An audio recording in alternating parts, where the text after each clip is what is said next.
Hello everyone, my name is Riddhi and today in this lecture we will discuss about biotechnology. देखो biotechnology होती क्या है। देखो UN convention on biological diversity के according biotechnology basically एक ऐसी technological application है जो कि बायोलॉजिकल सिस्टम, लिविंग ऑर्गेनिजम्स वगैरह को यूज़ करके कुछ प्रोडक्ट्स और प्रोसेसेस बनाती है। ये एक मल्टी डिसिप्लिनरी साइंस है और ग्लोबली ऐसा माना जाता है कि बायोटेक्नोलॉजी इंडस्ट्री के पास इतनी कैपेबिलिटी है कि वो फास्टेस्ट ग्रोइंग इंडस्ट्री बन सकती है। कुछ इंपॉर्टेंट कंट्रीब्यूटिंग फैक्टर्स यहाँ पर देख लेते हैं। देखो बहुत सारी एप्लीकेशंस है, specially medical and pharmaceutical products हैं। आईपीआर, इंटेलेक्चुअल प्रॉपर्टी राइट्स का जो प्रोटेक्शन है वर्ल्ड वाइड, जैसे लेजिस्लेशन हो गई, एनफोर्समेंट, तो ये इंपॉर्टेंट कंट्रीब्यूटिंग फैक्टर्स हैं बायोटेक्नोलॉजी के। अब देखते हैं एप्लीकेशन ऑफ बायोटेक्नोलॉजी। तो कहाँ कहाँ बायोटेक्नोलॉजी का हम यूज़ करते हैं, कहाँ कहाँ इसकी एप्लीकेशन हो सकती है। तो सबसे पहली तो है ग्रीन बायोटेक्नोलॉजी और एग्रीकल्चर बायोटेक्नोलॉजी। देखो अभी आज के टाइम पे आप देख लो हाई यील्डिंग वैरायटी सीड्स जो है वो यूज़ किए जाते हैं। क्यों? क्योंकि ग्लोबल फूड सिक्योरिटी को कम्बैट करने के लिए, उसको इम्प्रूव करने के लिए बेसिकली, तो जितनी भी ग्लोबल फूड सिक्योरिटी है उसको इम्प्रूव करने के लिए बेसिकली सिलेक्टिव ब्रीडिंग होती है प्लांट्स की, जेनेटिक मॉडिफिकेशन होता है सीड्स का। ठीक है, तो HYV सीड्स जो है उन्होंने ग्लोबल फूड सिक्योरिटी को इम्प्रूव किया है। देन GM क्रॉप्स हो गई, जैसे BT ब्रिंजल हो गई, GM मस्टर्ड हो गई। देन बायो फोर्टिफिकेशन की जाती है कि ताकि न्यूट्रिशनल वैल्यू जो है वो इन्हांस की जा सके प्लांट्स की। बेसिकली ऐसे प्लांट्स की ब्रीडिंग कराई जाती है ताकि न्यूट्रिशनल वैल्यू जो होते हैं वो प्लांट्स की इंक्रीज़ हो सके। और इसका एग्जाम्पल दिया हुआ है Chhattisgarh zinc rice 1। After that pest control, तो देखो आप जेनेटिक मेकअप जो है पेस्ट का चेंज कर सकते हो और उसको चेंज करने के बाद म्यूटेशन से आप चेंज कर सकते हो और इस तरीके से पेस्ट कंट्रोल भी हो सकता है इससे। And then manufacturing and bio processing, कि आप जैसे डिटर्जेंट्स, पेंट्स, ल्यूब्रिकेंट्स, प्लास्टिक्स वगैरह की मैन्युफैक्चरिंग के लिए आप प्लांट्स को यूज़ कर सकते हो। देन बायो फर्टिलाइजर्स, जो कि एटमॉस्फेरिक नाइट्रोजन जो है उसको एक एब्जॉर्बेबल फॉर्म में कन्वर्ट कर देता है। कि जैसे प्लांट्स जो है वो एटमॉस्फेरिक नाइट्रोजन डायरेक्टली कंज्यूम नहीं कर सकते, तो इसीलिए एटमॉस्फेरिक नाइट्रोजन को नाइट्रेट की फॉर्म में कन्वर्ट कर दिया जाता है और वो इजीली एब्जॉर्बेबल है बाय द क्रॉप्स। एग्जाम्पल इसका क्या है? ब्लू ग्रीन एल्गी हो गया, साइनोबैक्टीरिया, ये एक बायो फर्टिलाइजर है for rice. After that we will talk about animal biotechnology. Animal biotechnology basically life stock की प्रोडक्टिविटी को इम्प्रूव करने के लिए काम की जाती है। जो न्यू जनरेशन वैक्सीन्स हैं, अफोर्डेबल न्यू जनरेशन वैक्सीन्स, उनको डेवलप किया जाए और बहुत सारी जैसे एनिमल डिजीजेज हो गई तो उनको डायग्नोस किया जाए इजीली। ठीक है, तो इस हिसाब से ये काम करता है। एम्ब्रियो ट्रांसफर टेक्नोलॉजी भी होती है। ये एक ऐसी टेक्नोलॉजी है जो कि इंडिया में डेवलप की गई है और इस तरीके की जो वेराइटीज़ होती हैं वो बेसिकली नए एनवायरनमेंट में बहुत ईजिली अडेप्ट कर लेती हैं। ठीक है, और ये डिजीज़ से भी रेजिस्टेंट होती हैं and they basically follow Darwin's theory of survival of the fittest. Now let's talk about blue biotechnology और मरीन बायोटेक्नोलॉजी। तो बेसिकली ब्लू बायोटेक्नोलॉजी जो है वो डायग्नोस्टिक्स, वैक्सीन जो है, इन सब को डेवलप करने का काम करती है। जैसे new feed, fish nutrition, breeding, reproduction, तो इन सब का काम करती है ये। एक्वाकल्चर में देखो एक्वेटिक ऑर्गेनिज्म जो है उनको ग्रो किया जाता है और उनको फूड, फ्यूल, कॉस्मेटिक्स, फार्मास्यूटिकल्स वगैरह में यूज़ किया जाता है। डिपार्टमेंट ऑफ बायोटेक्नोलॉजी जो है वही aquaculture and marine biotechnology programme को रन करती है ताकि वो R&D, रिसर्च एंड डेवलपमेंट को सपोर्ट कर सके। After we talk about red biotechnology और मेडिकल बायोटेक्नोलॉजी। तो एंटीबायोटिक्स जो होते हैं, एंटीबायोटिक्स बेसिकली ऐसे सब्सटेंस होते हैं जो कि माइक्रो ऑर्गेनिजम्स के द्वारा प्रोड्यूस किए जाते हैं, जैसे कि बैक्टीरिया हो गए और फंजाई हो गए, जो कि बेसिकली दूसरे माइक्रो ऑर्गेनिज्म की ग्रोथ को रोकते हैं।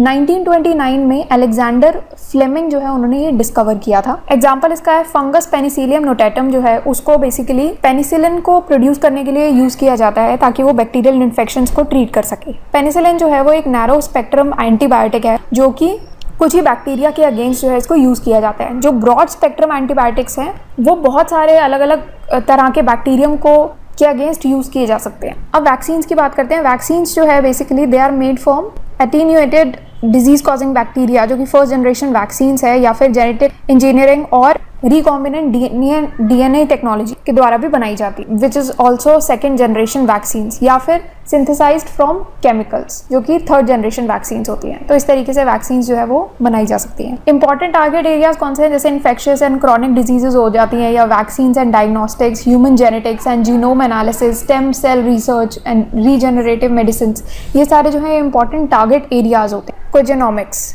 ये जो है बेसिकली हेल्प करते हैं कि इंडिविजुअल जो है, एक पर्टिकुलर इंडिविजुअल कैसे रिस्पॉन्स करता है ड्रग्स और एक जेनेटिक मार्कअप का क्या बेसिकली इफेक्ट पड़ता है एक इंडिविजुअल के रिस्पॉन्स पे, किस तरीके से वो रिस्पॉन्स करेगा ड्रग्स पर, तो ये सब चीज़ें एनालाइज करने के काम करती हैं ये।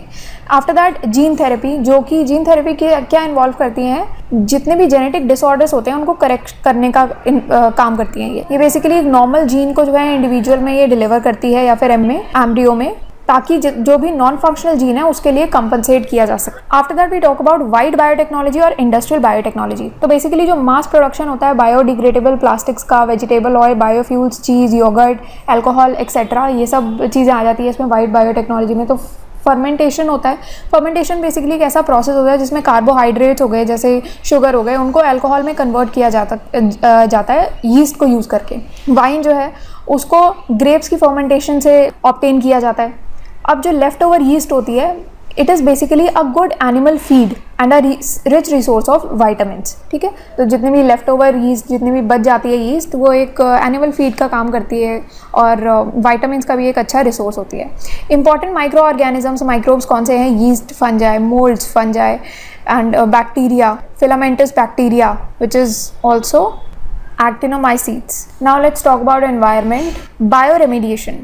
बायोरेमेडिएशन बेसिकली एक वेस्ट मैनेजमेंट टेक्निक है जहाँ पर माइक्रो ऑर्गेनिजम्स जो होते हैं जैसे कि बैक्टीरिया, फंजाई, एंजाइम्स जो है उनको यूज़ किया जाता है ताकि पोल्यूटेंट्स जो है उनको कंज्यूम और ब्रेक डाउन किया जा सके। एग्जांपल इसके क्या है? ऑयल जापर्स बैक्टीरिया को यूज़ किया जाता है ताकि वो ऑयल स्पिल जो होते हैं सी में उसको कंट्रोल किया जा सकता है। जैसे स्यूडोमोनास जो है ये एक ऑयल ईटिंग बैक्टीरिया है। Next is bio energy. Bio energy में बेसिकली बायोगैस जो है उसको cow dung and organic waste से ऑब्टेन किया जाता है। बायोइथेनॉल जो है from maize, biodiesel from jatropha, pongamia, sunflowers, which are basically lipid content rich and they are grown in arid regions. After that microbial fuel cell और biological fuel cell जो कि electric current को drive करती है by using bacteria.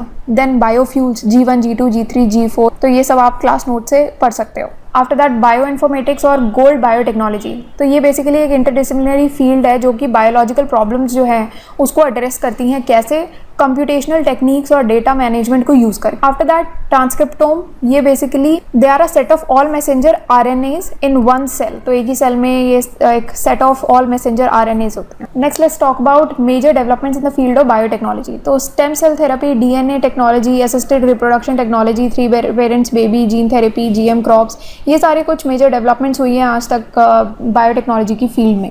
After that biotechnology sector in India. तो department of biotechnology जो है जो कि ministry of science and technology के अंडर आती है, ये एक नोडल एजेंसी है। इसका एम क्या है कि large scale use of biotechnology और R&D को और मैन्युफैक्चरिंग इन बायोलॉजी इसको सपोर्ट करना है इसका मेन एम। बायोटेक्नोलॉजी जो है वो एक सनराइज सेक्टर में आती है इंडिया में और इसका कंपाउंड एनुअल ग्रोथ रेट 20% का है।